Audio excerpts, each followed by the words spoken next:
everybody, thanks for tuning in. I've got a brand new video series for you guys I'd like to introduce, and I'm calling it the Do It series. I've got 12 different videos that I'm going to be dropping over the course of the year, highlighting different components from Do It molds that I utilize in my bait building to get the most out of my bass fishing experience. Things from modifying existing lures to building lures from the ground up. I'm going to be talking about painting crankbaits, how I go about powder painting certain lures, to modifying molds, fixing bad mold modifications, to breaking down certain components such as skirt materials. You know, you'd be surprised how many different skirt materials are out there, and they all have their purpose, and I want to let you guys know what works for me. That way, hopefully, you can take something away and use it in your fishing as well. So, I'm also going to be talking about some of the basic stuff, such as jig tying, show you guys how I build some baits from the ground floor, and then I'm also going to be showing you guys how I go about getting creative and making some of the new lures that are not so readily available and hard to get and sometimes even expensive, such as one of the hottest baits in bass fishing right now, which is the Koiki. This bait is hard to get, they're relatively expensive, and I want to show you guys how I go about making a homemade version out of the Do It mold. It's super simple, and I'm going to be trying to share some of this stuff with you guys. So I hope it really helps, and I hope it gets your creative juices flowing and helps you guys create a better bass fishing bait and modify some of the existing baits that are out there. That way you can hopefully catch more fish. So I've got a really interesting one for you guys here today. I'm going to show you guys some of the reasons why I got into painting crankbaits. I got into, airbrushing crankbaits 6 or 7 years ago, and I am very glad I made the initial investment to do so. There are several different reasons why I got into it, and I'm going to go through them line by line and break it down for you guys and show you guys some of the different colors that I painted and why I went about doing this. That way, hopefully, you guys can take it away and hopefully get to paint some crankbaits yourself. Everything, it ranges from cost effectiveness to being able to utilize some discontinued baits that, you need to match colors on, to, translating different colors off of certain baits, to just being creative overall and creating a color that the fish in your lake have not seen before. So it's all really good stuff in my opinion. So I'm going to start breaking it down for you guys. The airbrush paint that I use is from CS Coatings from Do It Molds, and it's called Bait Blast. I've got several different colors right here. I probably have 5 times that many out in the garage where I actually do my airbrushing. And like I said, this is one of the biggest tools in my arsenal whenever it comes to hard baits and setting my baits apart and being able to give myself the confidence to throw a certain hard bait. But one of the biggest reasons I got started in doing this is the cost effectiveness aspect. There's certain different aspects of it. Whenever you get creative and you've got a certain color in your mind you'd like to bring to life, you don't want to go try it on an old tried and true bait. You'd like to try it on a good quality blank and go from there and see if it works. So the blanks that I like to use are from Do It Molds. You can get them on Tackle Warehouse or doitmolds.com, and they make a very high quality blank. They are very inexpensive, but super high quality. My favorite one is the 2.5 square bill, and this bait comes in a 5-pack, and whenever you break it down, this bait right here is $1.10. I literally took it right out of the package and airbrushed it, put eyes on it, and clear coated it. And it's a super high quality blank. That's just a shad color blue back. I've done a sexy shad color. Here's a Lucky Craft color that I painted on it. And like I said, super high quality blanks. On from there, they've got a really cool one. I haven't got to throw this one yet, I'll be honest, but I am super impressed with the quality of this bait. It has a circuit board bill, and I got chartreuse black back. Got a kind of a translucent shad color. Chartreuse purple back. I thought that looked really cool on a square bill. That's not a color you see every day on a shallow crankbait. And then an old school kind of shad orange belly on that Do It blank as well. So in addition to that, they've got a really good jerk bait, kind of a 110 style. That's a Table Rock shad that I painted, a Megabass Table Rock shad that is. Got the original Table Rock shad, just chartreuse, white belly, little pink accents on it. Purple back, and then this is a old Lucky Craft color. It's called Phantom Chartreuse Shad. I heard Gary Dobbins talking about it one time.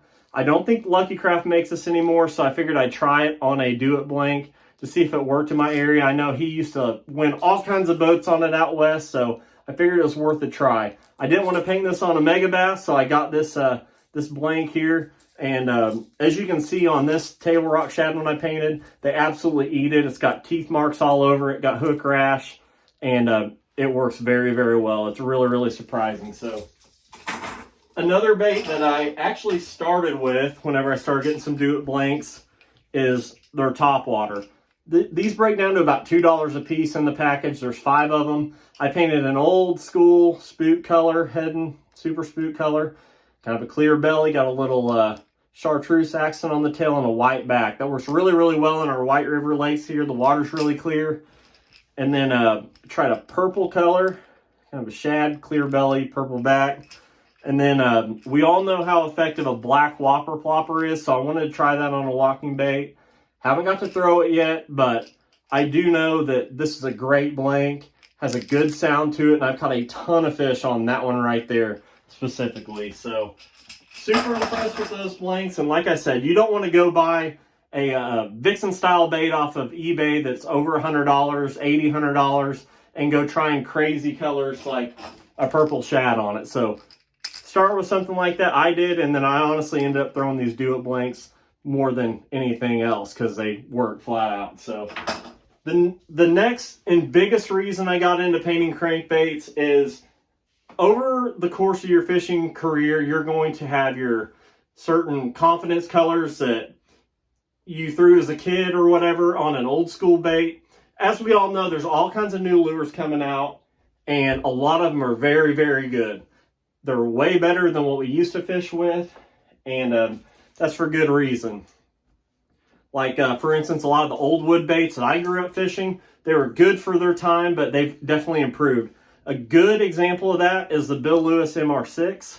I absolutely love this crankbait. It's durable. They run good out of the box. They got a good rattle to them. They come with good hooks. And like I said, I absolutely love this crankbait. But these lure companies have a lot of different colors. They do their best to cover the gamut, but they can't please everybody. So they can't have 3,000 colors whenever they roll out a new crankbait. So that's where the airbrushing comes in. I was able to paint an old school Bagley's color on this great bait here, and haven't got to throw this one yet. I've got to throw this bait with some other colors that I haven't shown here, and caught a lot of fish on it just because it's a confidence deal. And it's a confidence color on a great new bait. So that's what you want. That's definitely a good reason to get into painting. Here's another flat-sided crankbait I painted an old school Lure Jensen speed trap color on. I am a child of the 90s here. I got to watch David Fritz catch all kinds of fish on Saturday morning on a deep crankbait. So I got to paint some of the colors he spoke about a lot, like Chartreuse Classic on some of the newer baits here. You can't buy that one on the shelf. Let's see. Got a new kind of Berkeley flat-sided, painted that same Chartreuse Classic color on. And then I got these two colors out of a 1994 Bassmaster. He actually listed one of these colors as one of his favorites. And where I fish in the summertime, they see all kinds of big, deep crankbaits. Lots of chartreuse blue, lots of citrus shad, lots of shad patterns. But I guarantee you they haven't seen this one very much. And he kind of called it a carp color, kind of a brown back, kind of a bone belly. And I really think this will set my baits apart from everybody else throwing a big crankbait where I fish in the summertime. Another crankbait color he talked about was chartreuse brownback with the orange belly. So in this particular crankbait, I don't think they make this color. So I'm going to be trying that one to give the fish a different look this summer. So being able to take an old school color and translate it to a new bait is a really, really big deal. Like, here's an old school wigglewort color, Missouri Craw. I've actually never held an original Missouri Craw wigglewort in my hand, but I was able to get on Google Images. I know it's a great color, and pick one out, print one off, and try to match it to the best of my ability. So I think that color on this bait is going to be a really good deal next spring. So I'm going to try it out. Here's another popular crankbait.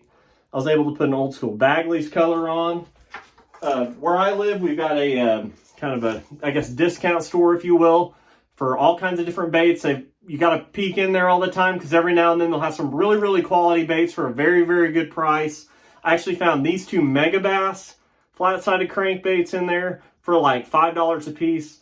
Not in the best color, but that's where I was able to pick these things up and put a spring craw color on one and kind of a Spro Little John color on the other. I know these are great colors for your flat-sided crankbaits on a great quality bait, and I got them for cheap and was able to make them where they're throwable for sure. So got a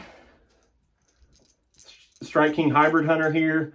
They definitely don't make this color. This is also an old Bagley's color they don't make anymore. It's a green on chartreuse crayfish is what it's called. I know it's a good grass color, so I'm putting it on a standard grass crankbait, and I can't wait till this summer. We've got one lake here in the Ozarks where we've got some grass, and I can't wait to throw that color on it. I guarantee you they're not going to see it if they even see this bait at all there, so cannot wait to try that. So, like I said, being able to put your favorite confidence color on a hot new bait is a big, big deal to me. So, the next thing is being able to bring back some old discontinued baits to life.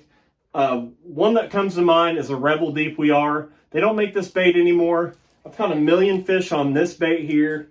And a little story is I found 5 of them online for a really, really good price. They were actually a green color with a black back. And by green, I mean lime green. I would never ever throw that color, but I was able to take all 5 of them. This is the one I painted. This is the original.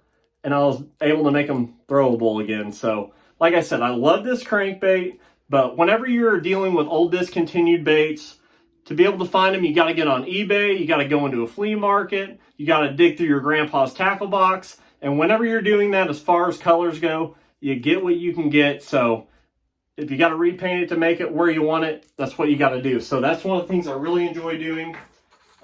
Here is a Lure Jensen Sugar Shad. I had an old timer tell me that this was one of his favorite lipless crankbaits. I had to tournament down in Texas on Rayburn. I knew how many red rattle traps they were going to see, and I figured I'd show them something different with this style bait. I know that no one else in the field was throwing that. This bait was actually a bone color with an orange belly, and I was able to paint it Rayburn red to give them the color they wanted, but hopefully give them a different sound and a totally different action. So I was able to take a discontinued bait and make it throwable. So just anything you can do to give yourself an edge, I feel like those are a big deal. So next bait that's a discontinued one, I've got some buddies in North Carolina that are going to love this one. I found a couple old original Lure Jensen speed traps. I don't know what the difference is between the new ones, but they all swear that the old ones are better. So I was able to take this one and paint an original speed trap color on it. And then I was able to take an old standard Wigglewort color, the V37, and throw it on this bait to make them throwable again. So kind of a cool creative deal there. I've got an old Academy crankbait, a 2.5 size they don't make anymore. This used to be a crawdad color, and I was able to put a shad pattern on it and make it where I can throw it. Obviously, being from the Ozarks, I got to talk about the Wigglewort. Like I said before, the Missouri Craw is a color I've never actually held in my hand before. I've never seen one in person, but like I said, I was able to get on Google Images and find a good picture, and was able to take an old Wigglewort that I have that runs really good. It's in good shape, but it was a terrible color. So I painted it in the Missouri Craw. Can't wait to throw that next spring. So I thought that looked pretty dang close to the original. So able to make that color good again. One of my favorite Wigglewort colors is the Phantom Green. I was able to paint that one. I got lucky with a straight up clear Wigglewort. Whenever I took the paint off, the inside of the bait was good, and it was completely clear. So I was able to paint the old original Phantom Green on that bait. And I actually caught a bunch of bass on this one in particular. Another color, I've never seen one of these in person. I have a buddy that wanted a bunch of these painted, so I did my best to paint it for him. I got to take this bait to him. But this is an old Wigglewort color on chrome. I was able to find a chrome Wigglewort and was able to take the bait blast paint and paint this on there for him. So definitely a unique color that they definitely don't see a whole lot here in the Ozarks. So you're able to take an old discontinued bait and make them throwable again. Next thing on the list is being able to refurbish old baits. There's definitely certain scenarios where, you know, somebody might give you an old bait that's a wild color, or here in the Ozarks, our lakes get low in the wintertime for the most part. My home lake of Table Rock, it got 8 foot low this year, and I literally found this Spro KGB glide bait on the bank, just laying there. It was in terrible shape when I got it. I washed it off. The tail is in good shape. The bait is structurally all there. It's just extremely sun faded. Got a little rust on the belly. I was able to sand that off, and I'm going to repaint this bait and make it usable again. Like I said, that's a $70 bait that all I'm going to have to do is just repaint it real quick and give it a different look, and I'll be off to the races throwing that again. Strike King 10XD, they're $19 new. This is one that I found somewhere. The paint was all kind of chipping off of it. I sanded it down and was able to make it throwable again. So definitely cost effective at that point. Kind of a funny deal here in the Ozarks is there's a lot of people that like to troll for walleye, crappie, white bass, and the best, I guess, trolling crankbait they all like to use is a Bandit 200 or 300. Conveniently for me, I love throwing that crankbait for bass. The bad thing is they all troll wild colors. You're liable to find one that's purple, pink, some kind of wild color, and they all have a steel leader on it when you seem to find one. So cut everything off of them, resand them, and make them into your favorite bass color. Here's one that I painted. I actually found this one, and I painted Old Bagley's color on it. I think that's called Dark Crayfish or whatever. And I thought that looked really, really good. I don't think you can buy this color off the shelf from Bandit. So really, really excited to try that one out. Here's one that I found that it'd been outside for a while. The bill turned white on it. I definitely didn't want a white bill in front of my crawdad colored crankbait. So, hey, I figured the V37 Wigglewort color is a great one. So I painted the whole bill and everything to give those bass a different look with the Bandit 200. These are definitely not for sale, but I had a buddy give me a whole bag of old beat up balsa bees, B2s and B3s. A lot of them have been chewed up, so I've had to put some filler in them. I'm going to try to fix them for them. I've got a couple of them done here, and I'll show them to you after I've got them refinished. But definitely brought these baits back to life so they're throwable again. We all know how popular a wooden balsa bee is, and these are ones I've redone. Just chartreuse blackback, just a shad color, and definitely brought them back to life by airbrushing them. The next thing on the list is being able to modify existing colors. One of my favorite Megabass jerkbait colors of all time is called MKGB. It's simply chrome with blue back, and it had a little dash of red on the belly. Now, to my understanding, Megabass does a great job with colors, but every now and then they'll pull certain colors on and off the market just because maybe they weren't selling good enough or whatever reason that they have, and that's okay. But my favorite color got discontinued, so what I did was I took a chrome silver bait with a blue back, and I just took a little airbrush paint and put some red on the belly. So as far as confidence goes, I feel like it's the same color and gives those fish a little flash of red. I took it a step further, and everybody knows how popular a pro blue color is, like in a Bill Lewis scope stick or something of that nature. So I just added a little bit of red to the belly, and I was able to accomplish the exact same thing. So let's see here. We've got Strike King 1.5. I'm getting ready to fish Grand Lake in a Bass Open here coming up, and I don't know how many years ago it was, but Kevin Van Dam won this exact tournament on the exact same dates. On a 1.5 crankbait brown crawdad. Before the cutoff, I was able to fish there, and the lake was extremely muddy. I feel like with more spring rains, it could even get muddier. So not that this color won't work in muddy water, but I figured, I could tinker with that color, and I was able to take another square bill and make it kind of a little brighter brown, and then make the belly a lot brighter. So it gives it more contrast in that dirty water. This 1.5 that he was throwing was actually a silent version, and I was able to find a 1.5 style crankbait that had a rattle to it. So I figured that would be better in the dirtier water, and I was able to paint it a similar color and even tweak it a little bit to hopefully give myself a little bit of edge on the competition as far as fishing in dirty water. So that's a little deal you can do. A bait that's very near and dear to my heart is the Whopper Plopper. This bait, whenever it was brand new, kind of had a different twist on it. The bone color is one of my favorite ones, but whenever they were brand new, they looked kind of like this. This is a painted bait.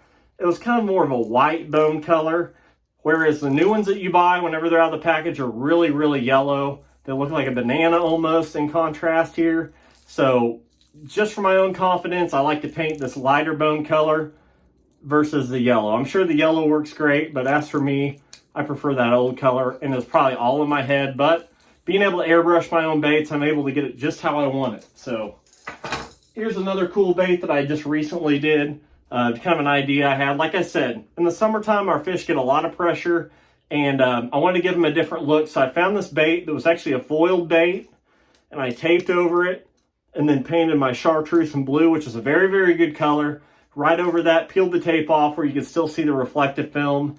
And hopefully going to give myself kind of some flash with that same old color that works so good in our pressured waters, give the fish a different look. So as far as modifying stock colors, that's kind of where I'm at with that, and kind of a good reason on, you know, why you should get into crankbait painting, as far as just tweaking colors a little bit to give yourself an edge. Next thing on the list is being able to translate colors, as far as just being creative. As far as like a thing I like to do is get on baits.com, go over to the rattle trap colors. They have hundreds of colors, and it's fun to look at them and say, hey, would that color right there work on my favorite crankbait? I'll give you guys a couple examples here. I haven't been able to do it yet, but I know how effective the Newberry Craw rattle trap is, and I can't help but think that that would not work on a wigglewort. So this winter here, I'm going to try painting that color on a wigglewort and throwing it here in the Ozarks. Give them something they haven't seen very much. Here's another rattle trap color I was looking at. I've seen this one in action down south, and I can't help but think that that color wouldn't work on some of our crankbaits for here in Missouri. So, and I was able to find those just by looking on baits.com and looking through the color chart for all the rattle traps. So here's a rattle trap color that before I went to Sam Rayburn for the first time, I obviously knew I was going to be throwing a rattle trap a lot, and I was able to go into kind of a flea market style tackle shop, and they had a bunch of rattle traps in there for $1 a piece. I was able to get all the good colors. They had several of them laying around, but then they also had a bunch that weren't the best colors, but were still in very, very good shape. Like I said, for $1, I was able to buy this rattle trap and be able to paint this old school brown eye color on it. I thought that was a really good old school looking color. They still make it today, but I didn't have any at the time, so I just painted one up real quick. And on the flip side of everything, I was able to take that and throw it onto a wigglewort. And this is what it looks like. I guarantee you they haven't seen that very much around Table Rock and Bull Shoals where I fish, but I figured that was a nice color to translate over to a hot crankbait for my area. On the flip side of that, I was able to take some wigglewort colors and put them on a rattle trap. I guarantee you they haven't seen this on a rattle trap probably a whole lot, and it'll probably be the reason there's going to be 201 colors on the rattle trap color chart. But I took the Missouri Craw wigglewort color and threw it on the trap. Just kind of has that red hue to it, and I figured it'd be good in a grass lake. An old school wigglewort color I threw on a rattle trap. They actually make this in a rattle trap, but I thought it'd be cool to try anyway as a bleeding Tennessee shad. I thought it looked cool, and like I said, it went on a $1 bait, so I brought those baits back to life with a little bit of airbrushing here.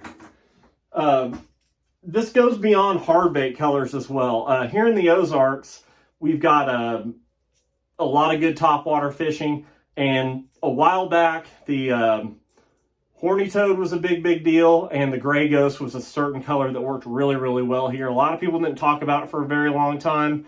And then after that, the Whopper Plopper came out. The 130 size came out first, and then after that came the 110, which is about the size of a horny toad. So I can't say this was my idea. It definitely wasn't, but whoever did come up with this, kudos to you. It's a great idea.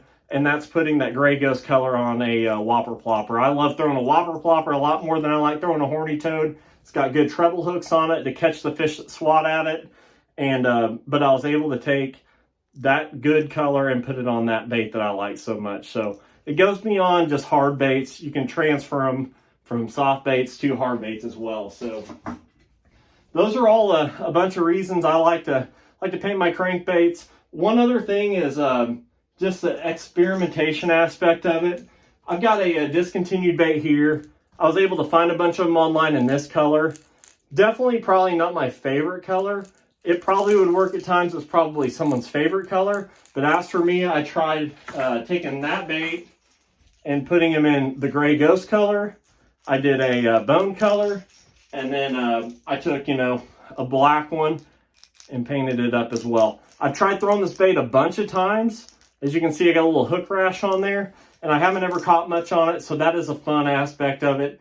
Hey, try it. If it works, great. If not, you can always repaint it into I've caught them on the bone color a bunch of times. So this is probably how this bait will end up. So try it out. And if it doesn't work, hey, try it in something else. So those are definitely some of the reasons I like to repaint crankbaits. I feel like it's helped me tremendously in my bass fishing. So I hope it'll help you guys as well. So the best part about this whole deal is I've actually shared a few of my secret colors with you guys, but whenever you come up with your own and you're painting them yourself, you don't have to worry about someone that's repainting them, giving up your favorite color or whatever. You got your secret color all to yourself if you can paint your own crankbaits as well. So I think that's a big plus whenever it comes to painting as well. So, but anyway, I hope this gets you guys' wheels turning and gets you in the mood to get out and paint some crankbaits. I hope you guys like this video. If you do, like it, share it, subscribe. Definitely drop me a comment. Let me know what your favorite colors are. Let me know what you guys like about this video